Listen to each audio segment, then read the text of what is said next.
एक बार एक राज्य में अकाल पड़ गया। लोग भूख के कारण मरने लगे। उस राज्य के राजा ने घोषणा करवा दी कि राज्य के सभी बच्चों को एक एक रोटी दी जाएगी। अगले ही दिन राज्य के सभी बच्चे राजा के महल के पास इकट्ठे हो गए। वहाँ पर कुछ रोटी छोटी थी तो कुछ रोटी बड़ी थी।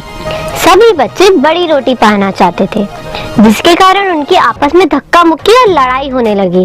राजा ने देखा कि एक छोटी सी लड़की चुपचाप खड़ी थी।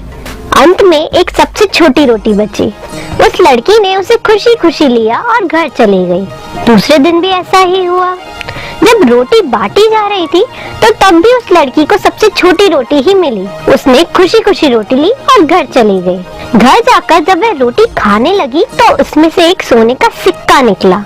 उस लड़की के परिवार वालों ने कहा, ये सोने का सिक्का उस राजा को वापस दे आओ, ये हमारी अमानत नहीं है।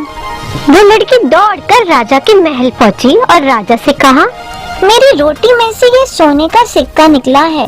रोटी बनाते वक्त गलती से आटे में गिर गया होगा, आप इसे वापस रख लीजिए। राजा उस लड़की की ईमानदारी को देखकर बहुत खुश हुआ। राजा की कोई भी बेटी नहीं थी, इसलिए उसने उस लड़की को गोद ले लिया और उसके परिवार वालों को भी अपने ही महल में रख लिया। इतना ही नहीं, राजा ने कुछ दिनों बाद अपनी सारी की सारी संपत्ति उस लड़की के नाम कर दी। तो दोस्तों, इस कहानी से हमने ये सीखा कि ईमानदारी बड़े लोगों की अच्छाइयों में से एक है। ईमानदारी किसी भी व्यक्ति को अच्छाई के रास्ते पर ले जाती है।